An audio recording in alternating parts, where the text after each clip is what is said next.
Hey friends, this is a video I've been wanting to make for a while, and it is my advice to complete beginner investors. If you have had to work for every $100 you've ever earned in your life, and you've never earned that money by having your money make money, then this video is for you.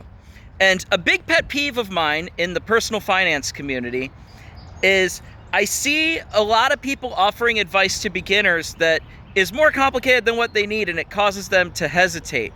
An analogy that I think is pretty good is bowling. Like, if you've never been bowling before, what you could do is sit down with someone who's an expert bowler, and you could ask them, what's the best bowling alley to go to? And which lane is your favorite because it's the flattest or something? What weight of bowling ball should I use? How do you grip it? Do you throw it in a straight line or a curve? You could sit down and just ask them these questions for like 2 hours. But that's not what beginners actually do. What do? They pick a bowling alley, they go, they pay for a lane, and then you throw the ball in a straight line and aim for the middle 20 times and see what happens, right? Because at the end of the day, it doesn't matter. All that technical advanced stuff isn't gonna mean a darn thing if you have not learned how to throw the ball in a straight line. If your aim is terrible, none of that other stuff matters. So, if you're a beginner investor, let's go. These are the steps for you. The first step is you need to pick a bowling alley where you're gonna bowl at. And there are 3 bowling alleys that pretty much everyone agrees are pretty darn good.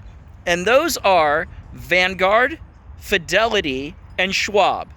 Doesn't matter which one of those you pick, roll a die, ask your kid which one is their favorite. I don't really care, just pick one. And when you go there, you're going to open a taxable brokerage account. You're going to go on their website and open an account. Do not bother with any IRAs, no fancy stuff, just a taxable brokerage account. That is you choosing a lane to bowl in. You can play on a different lane later if you want to. That's why these decisions don't matter right now. So just open a taxable brokerage account. When you go to open the account, they're going to ask you a bunch of questions. They'll ask you some basic stuff like your phone number or your name or whatever. You know, just fill that stuff out. But they're also going to ask you some goofy questions.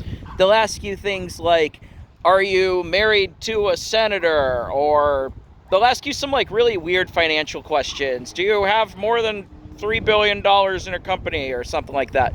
If you have no idea what they're talking about, the answer is probably no.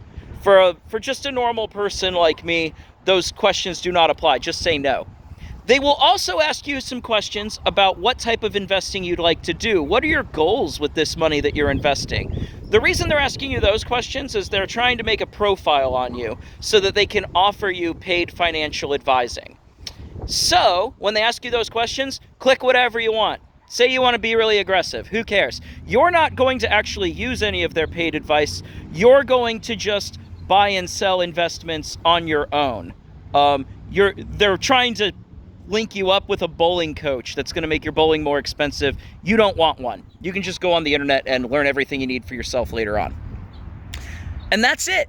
Once your taxable brokerage account is open, the next step is you need to link it to your checking account so you can actually fund it with something. So that will be done on the brokerage's website. You'll just have to give them your checking account's routing number and account number, and they might do trial deposits or something. This entire process is probably going to take like 3 business days to set up before you can actually invest any money.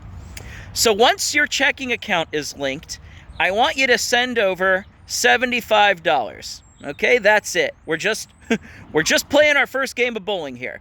And once the money is there, it might take another day or something to transfer, a business day. Then what I want you to do is go on the website's account. Oh, by the way, I should probably say, of the 3 bowling alleys, I think Fidelity is the best. I currently have all my money with Vanguard, but if I had a do-over, I wish I could be with Fidelity. I think they have the best user interface overall. But anyway, it doesn't really matter. So you're going to go on there, and you've got your $75. What I want you to do is buy 1 share of the ETF. That means electrically traded funds. And I want you to buy 1 share of VEA.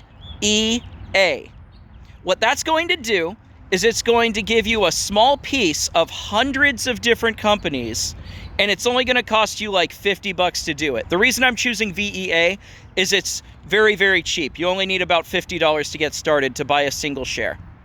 And that's it. That's literally the end of it. You have thrown your first bowling ball. And then what I want you to do is I want you to do absolutely nothing for 2 months. I want you to sit and watch and see what the value of that share does. It might go up, it might grow to $52, it might grow to $60, it might shrink down to $45, it might do absolutely nothing. Well, it won't do nothing, but it might do close to nothing for a couple months. I don't know what it's gonna do, nobody does. But you will now be an investor. You will have some skin in the game. And then the last step is optional. After the 2 months are over, if you want to, you can log into your brokerage again and you can place a sell order. And you can turn that share back into money and move it back to your checking account. And then that's it. Once you've done all of that, it's literally just a matter of repeating that again. You can buy different things. You can have them treated differently as far as your taxes are concerned.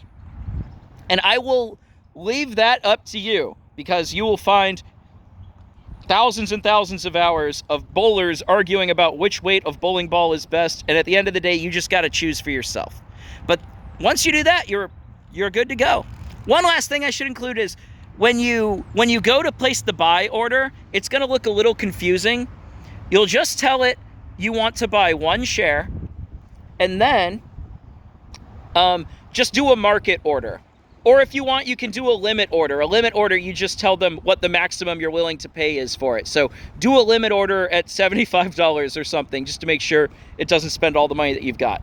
Oh, and if you want to easily check in on how your investment is doing, all you got to do is go to Google and type in VEA quote, and it will tell you what the current price of your investment is. You can also see a chart to see how that value has gone up and down in the last day or week or month or year or 10 years, whatever. And that's it. Congratulations. You are now a bowler. You have now knocked down your first pins, for better or for worse, or you threw it and you got a gutter ball. I don't know. Who cares? It doesn't matter. You're just trying to go to the bowling alley and throw something, and now you have. And I wish more people would stop hesitating and just pull out $100 and go mess around with it, because it turns out the procedure for investing $50,000 is the exact same as the one that I just described.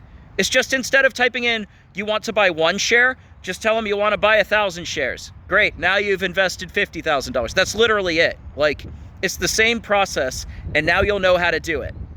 Good luck out there.